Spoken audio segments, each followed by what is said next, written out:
So last week, we released updates to both Camera Raw and Lightroom, including new features like blemish removal and generative expand. However, I'd be remiss if I didn't cover updates to both Lightroom for iPad and for iPhone because they also got some new goodies as part of this August 2026 update cycle. And when it comes to Lightroom for the iPad especially, we introduced one of the absolute top requested features that users, including myself, have been asking about for years. And so I think it's as good of a place as any for us to dive right in. All right, so I'm going to start with the big feature that I just referenced. Obviously, this is Lightroom on my iPad. And so I'm using the iPad Pro, the 12.9-inch M4 iPad Pro. And so the new feature that we introduced that I've been asking about for years, and many people have, is AI denoise. I mean, this is really huge. So AI denoise works with supported RAW and DNG files, and I'll walk you through. It's pretty straightforward. The feature itself is, like I said, straightforward, but it is very powerful. So you can see here, this is a RAW file that I took with my Sony A1 Mark II and the 400 to 800 millimeter super telephoto lens. Now, you can also see up on top, it says this is a smart preview. So, if I zoom in, we're not getting the full resolution. And so one of the things I like to do is tap on the cloud here and tap on this, get this original, and that will download the full res original RAW file locally. And so that gives me full res here. But you can see as soon as I zoom in, all the noise here. Like it's just a very noisy photo. ISO 4000, I needed to get it kind of up there so that I can get as fast of a shutter speed as possible, photographing these bees on this flower over here. And, I wanted to kind of freeze him as much as possible. And I think the camera and the lens did a bang up job. So, let's go ahead and just apply denoise. That's the first thing that I would do. I always start with denoise when the photo needs it. You will find that under detail over here in the edit section. There it is. You'll see the switch for denoise. Now, this is the same AI denoise that we have in Lightroom for desktop and classic, where it works currently with supported RAW and DNG files, like I mentioned. But the settings are the same. So if you apply it to a photo here, when you sync it down to Lightroom, it'll be available there. And so what I'm going to do is just tap on the switch to enable it. And there you go. I mean, the default value, which I usually keep, makes this photo so much cleaner. If we tap and hold, you can see that's the original without denoise, and that's with denoise applied. And of course, we have an amount slider just like we do in Lightroom and Lightroom Classic, where I can increase it, further reduce the noise. And you know what? I'll give our AI denoise tool a lot of credit because it's really holding on to those details, whereas a lot of other denoise tools, it'll get rid of the noise, but at the expense of detail and texture. Of course, you can go the other way if you want to preserve even more texture, but also have a bit more noise presence. For me, a little bit higher than the default right here looks really good. And so now, of course, if I want, I can go to crop over here. I'm going to tap on this Instagram preset, which I think is fantastic because I can just quickly select square and then I can just crop in just so that I get the composition that I want. Maybe something like that. And again, it's one switch, right? Like it's just one switch, but it's so powerful because do you know how many times I've traveled with just my iPad? I just want to take my iPad. I don't want to bring my laptop or anything. I'm taking my camera and my iPad.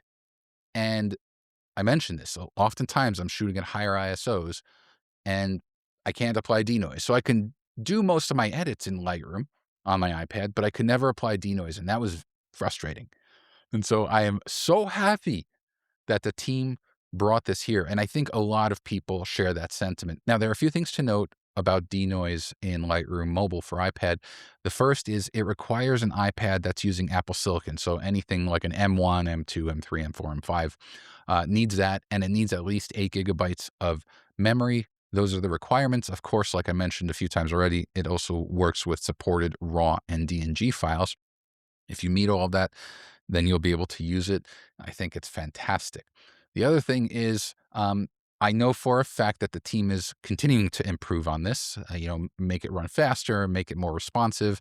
And also, currently, you can only apply denoise on an image by image basis. So you open the photo up, you apply denoise, and you then would move to the next one. And they are working on improving that to support batch functionality. So, keep your eyes peeled for that. And then finally, I have it on very good authority that the team's not stopping there with denoise in terms of the long requested features. I'm very, very excited about this, and I'm not gonna go much further than that other than to say that as a someone who is a beloved Lightroom iPad user, that I love Lightroom for the iPad. I think it's one of the it's one of those apps that really showcases the power of a device like the iPad and the iPad Pro with the things that you can do. And not to take away anything even from the Lightroom for web team when you think about what you can do in a web browser. But when it comes to traveling and wanting to take a device that's just thin and lightweight, pound for pound, what you can do with Lightroom on the iPad, there's nothing else that comes close. And now that we have the inclusion of AI denoise and some of the stuff that the team's working on, it's game over. It's gonna be fantastic, and I'm hyping it up because I'm almost hyping it up for myself because that's how excited I am, and I wanna make sure that I convey that to you because the future is very bright.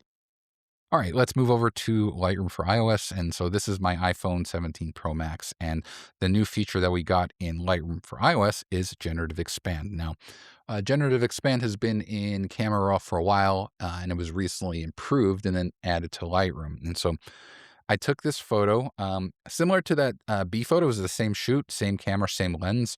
And you can see there's the camera and the lens information, but I didn't compose it as well as I want. Specifically, I really wish I had a bit more space on the bottom, so you can see the little doe's feet are pretty much at the bottom of the frame.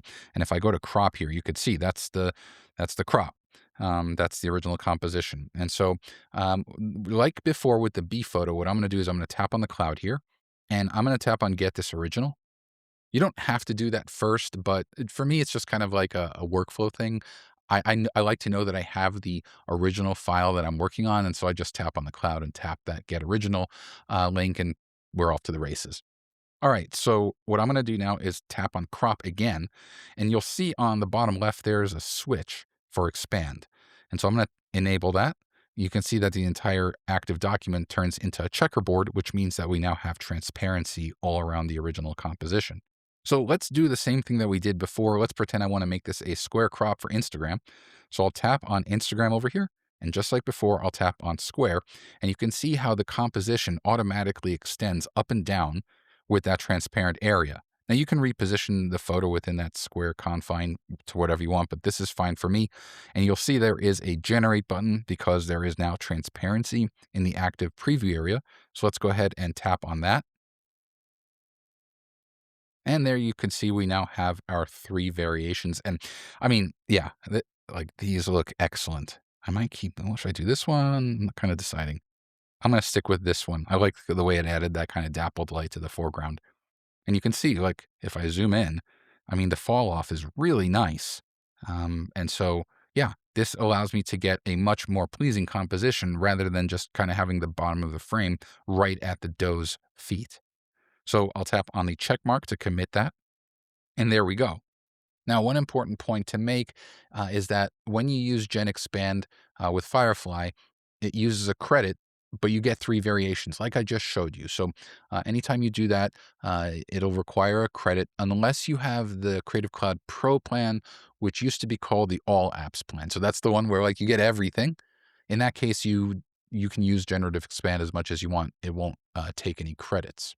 All right, there's one more feature I want to show you, but it's not new to Lightroom for iOS or for iPad. We introduced this actually last October at Adobe Max.